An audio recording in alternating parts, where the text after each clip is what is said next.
Poems by Ralph Waldo Emerson. The Rhodora. On being asked whence is the flower. In May, when sea winds pierced our solitudes, I found the fresh rhodora in the woods, spreading its leafless plumes in a damp nook, to please the desert and the sluggish brook. The purple petals fallen in the pool made the black water with their beauty gay. Here might the red bird come his plumes to cool, and court the flower that cheapens his array. Rhodora, if the sages ask thee why this charm is wasted on the earth and sky, tell them, dear, that if eyes were made for seeing, then beauty is its own excuse for being. Why there wert there, O rival of the rose? I never thought to ask, I never knew, but in my simple ignorance suppose the selfsame power that brought me there brought you. The humble bee. Burly dozing humble bee, where thou art is climb for me. Let them sail for Puerto Rico, far off heats through seas to seek. I will follow thee alone, thou animated torrid zone, zigzag steerer, desert cheerer. Let me chase thy waving lines, keep me nearer, me thy hearer, singing over shrubs and vines. Insect lover of the sun, joy of thy dominion, sailor of the atmosphere, swimmer through the waves of air, voyager of light and noon, Epicurean of June. Wait, I prithee, till I come within earshot of thy hum. All without is martyrdom. When the south wind in May days, with a net of shining haze, silvers of the horizon wall, and with the softness touching all, tints the human countenance with the color of romance, and infusing subtle heats turns the sod to violets. Thou in sunny solitudes, rover of this underwoods, the green silence dost displace with thy mellow, breezy bass. Hot midsummer's petted crone, sweet to me thy drowsy tone, tells of countless sunny hours, long days and solid banks of flowers, of gulfs of sweetness without bound, in Indian wilderness found, of Syrian peace, immortal leisure, firmest cheer and bird-like pleasure. Aught unsavory or unclean hath my insect never seen, but the violets and bilberry bells, maple sap and daffodils, grass with green, flag half-mast high, succory to match the sky, columbine with horn of honey. Scented fern and agrimony, clover catchfly adder's tongue, and brier roses dwelt among. All beside was unknown waste, all was picture as he paced. Wiser far than human seer, yellow-breeched philosopher, seeing only what is fair, sipping only what is sweet, thou dost mock at fate and care. Leave the chaff and take the wheat, whence the fierce northern wind blast cools sea and land so far and fast, thou already slumberest deep. Woe and want thou canst outsleep, want and woe which torture us, thy sleep makes ridiculous. Fable. The mountain and the squirrel had a quarrel, and the former called the latter Little Prig.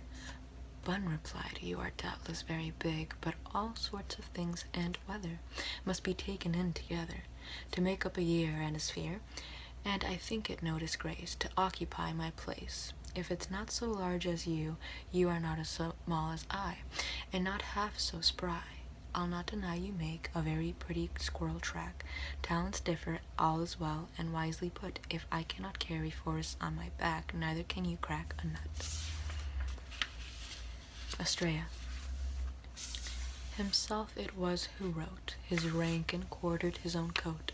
There is no king, no sovereign state that can fix a hero's rate. Each to all is venerable, cap a pie invulnerable, until he write where all eyes rest, slave or master on his breast. I saw man go up and down, in the country and the town, with this prayer upon their neck, judgment and a judge we seek. Not to monarchs they repair, nor to learned jurists' chair, but they hurry to their peers, to their kinsfolk and their dears. Louder than with speech they pray, What am I? Companions say.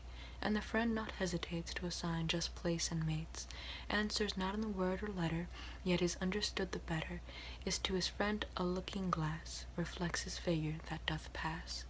Every wayfarer he meets, What himself declared repeats, what himself confessed records, sentences him in his words. The form is his own corporal form, and his thought the penal worm. Yet shine forever virgin minds, loved by stars and purest winds, which o'er passion throned sedate have not hazarded their state. Disconcert the searching spry, rendering to a curious eye the durance of granite ledge, to those who gaze from the sea's edge. It is there for benefit, it is there for purging light, there for purifying storms, and its depth reflect all forms. It cannot parley with the mean, pure by impure is not seen, for there is no sequestered grot, lone mountain, tarn, or isle forgot, but justice, journeying in the sphere, daily stoops to harbor there. Etienne de la Boisse. I serve you not if you follow, if you I follow, shadow-like over hill and hollow, and bend my fancy to your leading, all too nimble for my treading. When the pilgrimage is done, and we've the landscape overrun, I am bitter, vacant, thwarted, and your heart is unsupported. Vainly valiant you have missed the manhood that should yours resist its complement. But if I could, in severe or cordial mood, lead you rightly to my altar, where the wisest muses falter, and worship that world-warming spark which dazzles me in the midnight dark, equalizing small and large, while the soul it doth surcharge, that the poor is wealthy grown, and the hermit never alone, the traveller and the road seem one, with the errand to be done. There were a man's and lover's part, that were freedom whitest chart. Sum quice. The rain has spoiled the farmer's day. Shall sorrow put my books away?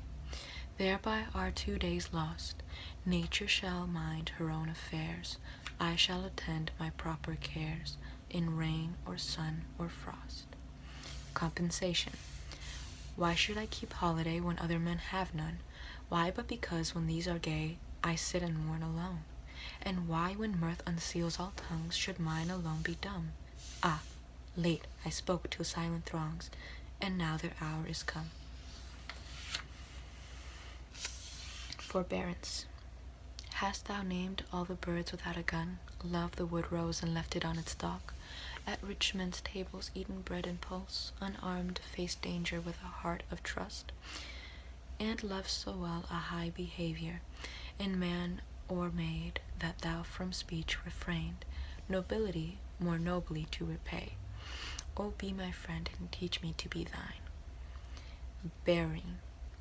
May be true what I had heard, earth's a hollowing wilderness, truculent, with fraud and force, said I, strolling through the pastures, and along the riverside, caught among the blackberry vines, feeding on the Ethiop sweet. Pleasant fancies overtook me. I said, what influence me preferred, elect to dreams thus beautiful? The vines replied, and didst thou deem no wisdom to our berries went? Thine eyes still shined for me, though far I lonely rove the land or sea, as I behold yon evening star, which yet beholds not me. This morn I climbed the misty hill, and roamed the pastures through.